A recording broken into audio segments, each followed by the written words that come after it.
शुरुआत से पहले एक जरूरी जानकारी, आज यानी 28 नवंबर दोपहर ठीक 2 बजे लल्लन टॉप ऐप पर रिलीज हो रहा है लल्लन टॉप अड्डा स्पेशल एपिसोड, जिसमें आपको दिखाई देंगे फैजल मलिक और अशोक पाठक। अड्डे पर उनसे क्या बातचीत हुई और हुई कितनी मस्ती, ये सब आप देख सकते हैं लल्लन टॉप ऐप पर। ध्यान दें, 28 नवंबर ठीक 2 बजे। तो जल्द से जल्द डाउनलोड कीजिए Lallan top app. Lallan top app store और प्ले स्टोर दोनों पर मौजूद है। सूचना समाप्त, अब शो को आगे बढ़ाते हैं। संस्कृत का एक श्लोक है, एकम सत विप्रा बहुधा वदंती, यानी सच एक है और ज्ञानी लोग उसे अलग अलग प्रकार से कहते हैं। सच को कहने के इन तरीकों में से एक तरीका ऐसा है जो सिर्फ अनुभव द्वारा ही कहा जा सकता है। जाही बीती सो जाने, यानी ऐसा सच जो जिस पर बीता है वो ही जान सकता है। जातिवाद एक ऐसा ही सच है। जाति जो कभी नहीं जाती, स्वदेश पिक्चर का ये डायलॉग आपको जरूर याद होगा। फिर ये भी सुना होगा कि जातिवाद पुराने जमाने की बात है। खैर, ये पुराने जमाने की बात थी या इस जमाने की भी है, ये तो बहस का विषय है, लेकिन पुराने जमाने में भी जातिवाद का मतलब क्या था, इसका लेखा जोखा किया जाना भी अब तक बाकी है। भारत के सामाजिक क्रांतिकारी नाम की एक किताब है, इसे देवेंद्र कुमार बिसंत्री ने लिखा है। बिसंत्री केरल में जाति का गणित समझाते हैं। केरल में पिछड़ा होने का मतलब होता था नंबूदरी, ब्राह्मण, नायर जैसे सवर्णों से आपको 32 फीट की दूरी रखनी होती थी। इससे नजदीक आए तो वो अपवित्र हो जाते थे। आगे और भी लेवल थे इसके। इससे ऊपर नायर, इड़वा थे, जिनसे 64 फीट की दूरी बनाकर रखनी होती थी, और इससे भी आगे थे इड़वा जाति के लोग, जिनसे 100 फीट की दूरी बनाकर रखनी होती थी। एकदम फिक्स दूरी बनाकर रखने के लिए क्या ऊंची जाति के लोग इंच टेप लेकर चलते थे या नहीं, इसका जिक्र बसंत्री ने नहीं किया है। इसी तरह अब 19वीं सदी के पुणे का हाल देखिए। रास्ते एक थे लेकिन लोग नहीं। पिछड़ों को रास्ते में चलते हुए ये ध्यान रखना होता था कि किसी ऊंची जाति वाले पर परछाई ना पड़ जाए। दिन का वो समय जब परछाई लंबी होती थी, तब सड़क पर चलने का मतलब था मौत को बुलावा देना। ऐसे में पिछड़ों को इस समय सड़क से दूर होकर बैठना पड़ता था। अछूतों को आदेश था कि अपनी कलाई में या गले में काला धागा बांधे ताकि हिंदू इन्हें भूल से भी ना छुएं। कमर में झाड़ू बांध कर चलें ताकि इनके पैरों के निशान झाड़ू से मिट जाएं और कोई हिंदू इनके पद चिन्हों पर पैर रखकर अपवित्र ना हो जाए। वहां अगर मुंह थूक से भर जाए तो थूकने के लिए मिट्टी के किसी एक बर्तन को रखना पड़ता था। इन्हीं परिस्थितियों में 11 अप्रैल 1827 को पुणे में जन्म हुआ महामना ज्योतिबा फुले का। बाबा साहेब आम्बेडकर ने 3 लोगों को अपना गुरु माना, महात्मा बुद्ध, कबीरदास और तीसरे ज्योतिबा फुले। आज यानी 28 नवंबर के रोज ही 1890 में ज्योतिबा फुले ने इस दुनिया को अलविदा कह दिया था। कौन थे ज्योतिबा फुले और पिछड़ी जातियों के उत्थान में उनका क्या योगदान था, जानेंगे आज के इस एपिसोड में। नमस्कार, मेरा नाम दिव्यांश और आप देख रहे हैं भारत के ऐतिहासिक किस्सों कहानियों से जुड़ा रोजाना का कार्यक्रम तारीख।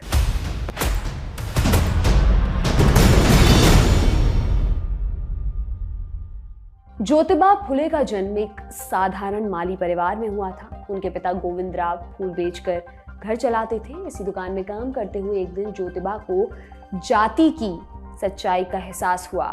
यूं कि उनके पिता की दुकान में मुंशी का काम करने वाला लड़का जाति से ब्राह्मण था।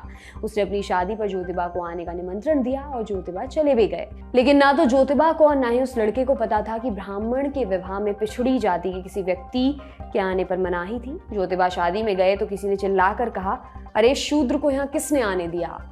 देखते देखते हंगामा खड़ा हो गया और ज्योतिबा को शादी से बाहर कर दिया गया। बच्चे का मन था इस घटना से गहरा चोटिल हुआ, लेकिन उन्हें यह भी समझ आ गया कि जातिवाद की असलियत क्या है। जातिवाद के जहर से लड़ने का उन्हें एक ही माध्यम नजर आया, वो था शिक्षा। इसलिए उन्होंने अपने घर से ही इसकी शुरुआत की। दिन भर काम के बाद रात को अपनी पत्नी सावित्री बाई को अपने साथ बिठाते और पढ़ाते। आगे चलकर फुले दंपत्ति ने 1 जनवरी 1848 को पुणे के बुधवार पेट के भिड़ेवाड़ा में लड़कियों के पहले स्कूल की स्थापना की और महज 17 साल की उम्र में सावित्री बाई ने स्कूल में बतौर शिक्षिका पढ़ाना शुरू किया। शुरुआत में स्कूल में सिर्फ 9 लड़कियां पढ़ने के लिए राजी हुई, फिर धीरे धीरे इनकी संख्या 25 हो गई। 1851 तक दोनों ने मिलकर पुणे में 3 ऐसे स्कूल खोले जिनमें लड़कियों को शिक्षा दी जाती थी। स्कूल के करिकुलम में गणित, विज्ञान और समाज शास्त्र भी शामिल था। इन तीनों स्कूलों को मिलाकर छात्रों की संख्या 150 थी। पढ़ाने का तरीका भी सरकारी स्कूलों से अलग था।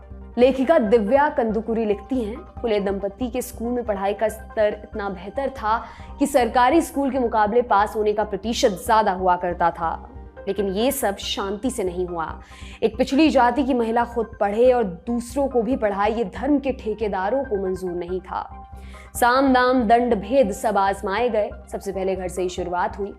लोगों ने ज्योतिबा के पिता गोविंदराव को धमकाया, आपका लड़का धर्म के खिलाफ जा रहा है। दबाव में गोविंदराव ने ज्योतिबा को स्कूल बंद करने को कहा। ज्योतिबा नहीं माने और तब उनके पिता ने उन्हें घर से बाहर निकाल दिया। घर से निकलकर भी ज्योतिबा और सावित्री बाई ने पढ़ाने का काम जारी रखा। उस दौर में राजा राममोहन रॉय और केशव चंद्र सेन जैसे लोग शिक्षा के लिए काम कर रहे थे, लेकिन चूंकि संसाधन उच्च वर्ग के पास थे, इसलिए शिक्षा भी पहले उनके हिस्से आती थी। समाज सुधारकों का मानना था कि उच्च वर्ग से रिस्क कर ये ज्ञान नीचे भी पहुंच जाएगा। हालांकि ये तरीका बिल्कुल कारगर नहीं था, क्योंकि ये तो जन्म से ही निर्धारित हो जाता था कि कौन शिक्षा हासिल करेगा और कौन सेवा करेगा। इसी के चलते ज्योतिबा फुले ने सत्य शोधक समाज नामक संगठन की स्थापना की, जिसका उद्देश्य था शूद्रों, अतिशूद्रों को पंडे, पुजारी, पुरोहित और सूदखोरों की गुलामी से आजादी दिलाना। सत्यशोधक समाज की शाखाएं मुंबई और पुणे के गांवों और कस्बों में खोली गई। एक दशक के अंदर इस संगठन ने पिछड़ों और अति पिछड़ों के बीच एक क्रांति का संचार कर दिया, जिसके चलते कई लोगों ने शादी और नामकरण के लिए पंडे पुरोहितों को बुलाना छोड़ दिया। ऐसे में लोगों को धमकाएगा कि बिना संस्कृत के उनकी प्रार्थना ईश्वर तक नहीं पहुंचेगी। तब फुले ने संदेश दिया कि जब तेलुगु, तमिल, कन्नड़ा, बांग्ला में प्रार्थना ईश्वर तक पहुंच सकती है, तो अपनी भाषा में की गई प्रार्थना क्यों नहीं पहुंचेगी। कई मौकों पर फुले ने खुद पुरोहित बन संस्कार संपन्न करवाए और ऐसी प्रथा चलाई जिसमें पिछड़ी जाति का व्यक्ति ही पुरोहित चुना जाने लगा। जातिवाद की पोल खोलने के लिए उन्होंने एक किताब भी लिखी। गुलामगिरी नाम की इस किताब में ज्योतिबा फुले लिखते हैं, ब्राह्मण, पंडा, पुरोहित लोग अपना पेट पालने के लिए अपने पाखंडी ग्रंथों के माध्यम से जगह जगह बार बार अज्ञानी शूद्रों को उपदेश देते रहे, जिसकी वजह से उनके दिलो दिमाग में ब्राह्मणों के प्रति पूज्य बुद्धि उत्पन्न होती रही। ब्राह्मणों ने इन लोगों को उनके मन में ईश्वर के प्रति भावना को अपने प्रति समर्पित करने के लिए मजबूर किया। यह कोई मामूली अन्याय नहीं है, इसके लिए उन्हें ईश्वर को जवाब देना होगा। रोजलिन ओहेनलान ने अपनी किताब में एक किस्से का जिक्र किया है, जिससे पता चलता है कि ज्योतिबा लोगों को कैसे उनकी भाषा में संवाद का महत्व समझाते थे। एक रोज यूं हुआ कि ज्योतिबा अपने एक दोस्त के साथ एक बगीचे में घूम रहे थे। बगीचे के बीच एक कुआं था, जिससे पानी निकालकर बगीचे को सींचना पड़ता था। कुछ मजदूर बगीचे में काम कर रहे थे। खाने का वक्त हुआ तो मजदूर घेरा बनाकर कुएं के पास बैठ गए। ज्योतिबा गए और कुएं की मेड़ पर बैठकर कुछ गुनगुनाने लगे। उनका हाथ साथ साथ थाप भी देता जा रहा था। मजदूरों ने ये देखा तो हंसने लगे। तब फुले ने उनसे कहा, इसमें हंसने की कोई बात नहीं है, केवल मेहनत से जी चुराने वाले लोग ही फुर्सत के समय वाद्य यंत्रों का शौक फरमाते हैं। असली मेहनत कश जैसा काम करता है, वैसा ही अपना संगीत गढ़ लेता है। ऐसा एक किस्सा और है जब फुले ने अपनी बातों से दो हत्यारों का मन बदल दिया। ज्योतिबा फुले की जीवनी लिखने वाले धनंजय कीर अपनी किताब में इस किस्से का जिक्र करते हैं। एक बार आधी रात के वक्त जब ज्योतिबा सो रहे थे तो लोग उनके घर में घुसे। ज्योतिबा की नींद टूटी। उन्होंने आवाज लगाकर पूछा, कौन है? इस पर एक आदमी बोला, हम तुम्हें यमलोक भेजने के लिए आए हैं। ज्योतिबा ने पूछा, मैंने तुम लोगों का क्या बिगाड़ा है? इस पर उनमें से एक ने जवाब दिया, बिगाड़ा कुछ नहीं, लेकिन तुम्हें मानने से हमें 1000 रुपए मिलेंगे। ये सुनकर ज्योतिबा ने कहा, इससे अच्छा क्या हो सकता है कि मेरी जिंदगी दलितों के काम आए और मेरी मौत से कुछ गरीबों का भला हो जाए। ये सुनकर दोनों हमलावर ज्योतिबा के पैरों में गिर गए और उनसे माफी मांगी। इनमें से एक का नाम रोडे और दूसरे का नाम था पंडित धोंडीराम नामदेव। दोनों आगे जाकर ज्योतिबा के सहयोगी बने और उनके साथ मिलकर सत्यशोधक समाज का काम संभाला। ज्योतिबा पर शिवाजी महाराज का बहुत असर था। उन्होंने ही रायगढ़ जाकर पत्थर और पत्तियों के ढेर तले दबी शिवाजी महाराज की समाधि को खोजा था और उसकी मरम्मत करवाई थी। बाद में उन्होंने शिवाजी महाराज पर एक छंदबद्ध जीवनी भी लिखी, जिसे पोवाड़ा भी कहा जाता है। जातिवाद के साथ साथ ज्योतिबा फुले ने विधवा पुनर्विवाह के लिए भी काफी काम किया। उन्होंने गर्भवती स्त्रियों के लिए केयर सेंटर शुरू किया, जिसका नाम था बाल हत्या प्रतिबंधक गृह। अगला नंबर था विधवाओं को गंजा करने की कुप्रथा का, जिसका विरोध करते हुए फुले दंपत्ति ने नाइयों की हड़ताल कराई और इस प्रथा के खिलाफ जोर शोर से आवाज उठाई। पिछड़ों और महिलाओं के हक में आवाज उठाने के अलावा उन्होंने प्रशासनिक सुधारों के संबंध में भी काम किया।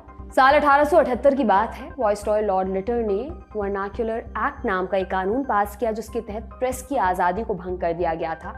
ज्योतिबा का संगठन सत्यशोधक समाज दीन बंधु नाम का एक समाचार पत्र निकालता था। यह अखबार भी इस कानून की चपेट में आया। इसके बाद जब लॉर्ड लिटन पुणे आने वाला था, उसके स्वागत का भव्य आयोजन किया गया। ज्योतिबा फुले तब नगर पालिका के सदस्य थे। उन्होंने लिटन के स्वागत में होने वाले खर्च का भरपूर विरोध किया और जब नगर पालिका में प्रस्ताव रखा गया तो इसके खिलाफ वोट करने वालों में फुले एकमात्र सदस्य थे।